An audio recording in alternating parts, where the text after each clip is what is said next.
Welcome to the replay. This is world's fastest hypnotist, Sean Michael Andrews.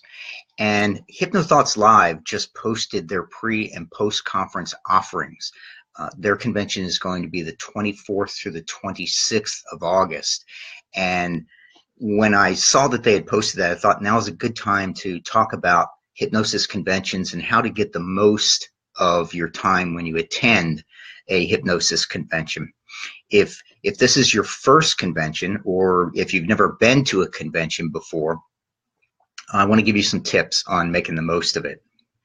The first time I've been going to hypnosis conventions for about 12 or 13 years now, and the first convention I ever went to, I was overwhelmed. I got there, I knew nobody, I knew none of the speakers, and there were over 100 speakers, and it was crazy. And I probably unwisely, I went to a talk every hour of every day for all 3 days. And at the end of the convention, I was just exhausted. So I wish I had known then what I know now. So I'm gonna share with you what I think makes this a lot more fun. One of the things that you're going to notice when you show up at a hypnosis convention is the camaraderie. You'll see these people, and it's like a family reunion. Everybody running up, hugging, all smiles and laughter, and it's wonderful because when you go to these conventions, you do see friends that you just don't see any other time of the year. Some of these conventions, a lot of hypnotists go to just one convention every year, and so it's your opportunity to see people that you only see at that convention. So it's really, really fun. You're going to enjoy that. You'll get a kick out of that. Now, the first question is, should you stay at the hotel where the convention is being held? Most of the time, I'll say yes. It's frantic. You know, they generally run classes. Sometimes they start as early as 7 in the morning and go as late as 6 p.m. So if you have a room in the hotel, you can get away for an hour if you need to, just because it's particularly for the introverts, it's crazy and it drains you. But anyway, it gives you an opportunity to do that. Also, it's a little easier when you're staying at the hotel. If you're a mile or so away, then sometimes you have to worry about parking and so also for the after hours activities, it's just so much more convenient to be able to go to your room immediately after an evening at the bar, and it's just safer. So I recommend in most cases staying at the hotel that the convention's in. Now, sometimes you can get something cheaper at a hotel close by or stay with a friend, but all things being equal, I'd say stay at the venue. Now, which speakers should you go and see? Some of these conventions are so big that they will have 10 different talks going on at the same time. And so you may have to make some tough choices. And it always seems that way, that you got somebody you want to see and 3 other people that you want to see are on at the same time. So you got to really make a tough choice. So how do you do that, especially if you're new? All right, well, we've got the internet now. So now we are in good shape. So first of all, read the conference offering. Read the topic. Hey, Ken. Hey, Kenda. How are you guys doing? Read the topic because almost all the speakers will keep to the information that they say they're going to present. Sometimes you get extra stuff. Most of the time you do get extra stuff, but if they say they're going to talk about a particular topic, it will be you know, the main topic of their talk. But read the bio too, because the speaker may have a completely different philosophy or an outlook on hypnosis than you have, and so if you read their bio, sometimes that's going to give you some clues as to whether or not that's the person you want to see or not. But then the other thing that I'd like to do is then get on YouTube and Google the person, and you get to see that person speak and say, okay, well, I like that guy or that gal, I think, or I'm not sure we would click. I'm not sure I like their teaching style. So almost all of them are up on YouTube somewhere, and you can get a much better idea as to whether or not that's the person you want to see, because some tough choices need to be made. The other thing is check and Google their name and the word podcast, because maybe they've appeared on a podcast. And once again, you get to hear that person speak and decide, okay, this is the person that I want to see. So that's good. So but then the other thing, this is really important. When you're doing this, you should, like a month or two ahead of time, you should make your choices, but always pick yourself a backup. And the reason for that is that things change. Oh, that's funny, Carl. Things change. Sometimes the speaker's flight gets canceled, or they, have an illness in the family or something like that.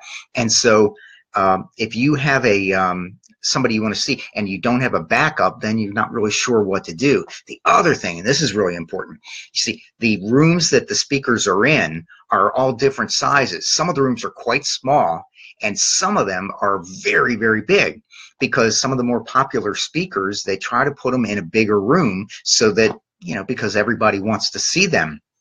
So my tip for you is look ahead of time and see what size room your speaker's in. Check the boards, because sometimes that changes too. But how big a room is your speaker in? And then no matter what, if it's somebody you absolutely have to see, get there early. Don't dawdle. I know it's tempting to go play out in the hallway and that sort of thing, but don't dawdle. If it's a popular speaker, get there as soon as you can. Also, you can get a seat toward the front, and so you'll be able to see a lot better. When I do my talks, I do demonstrations, and it's better to be in the front of the room because you can see a little bit better exactly what's going on. So don't get. I've gone to see really popular speakers, and sometimes you can't get in the room. So get there early and get yourself a seat. Also, please be polite and don't save, a whole bunch of seats, because it's kind of a pain, and people can't get a chair. So please do that.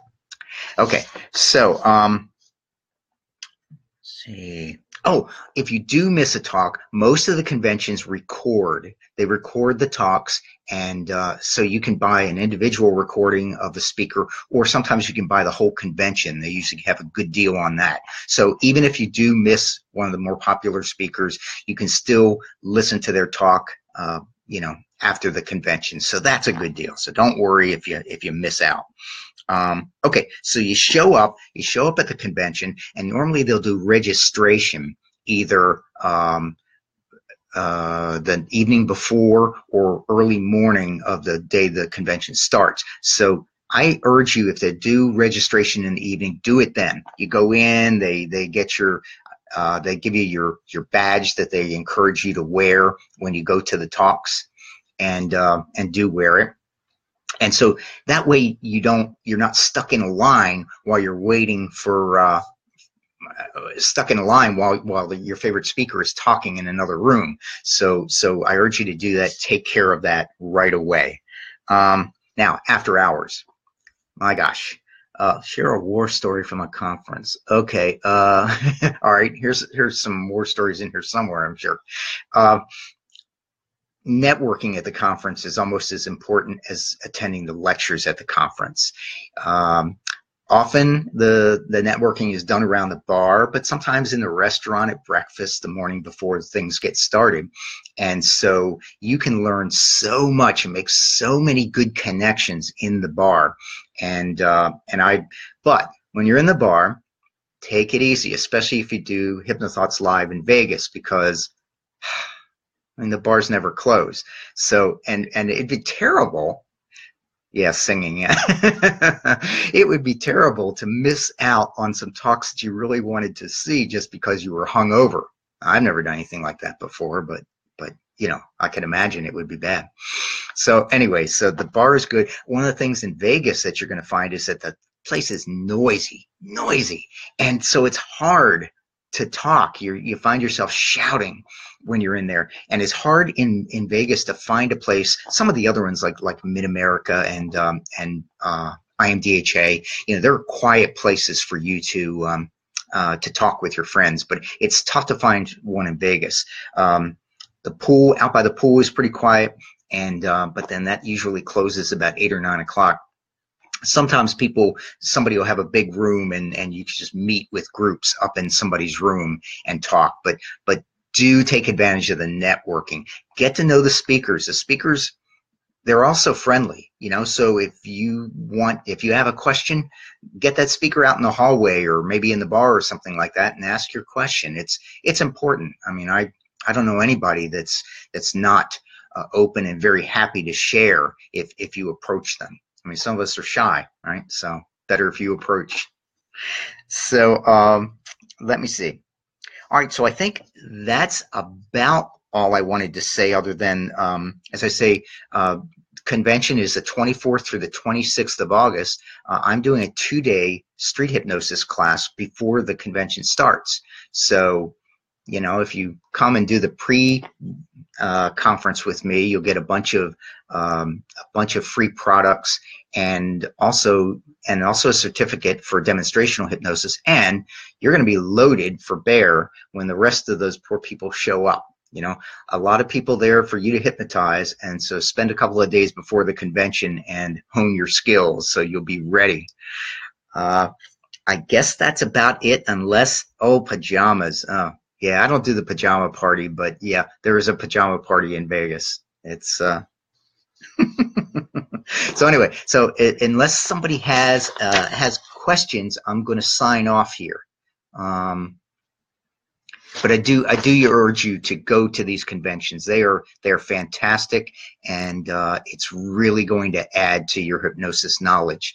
So thank you all for watching, and I'll be in touch. Hopefully see you in Vegas and Chicago and Daytona and London and elsewhere. All right, we'll see you all. Bye-bye.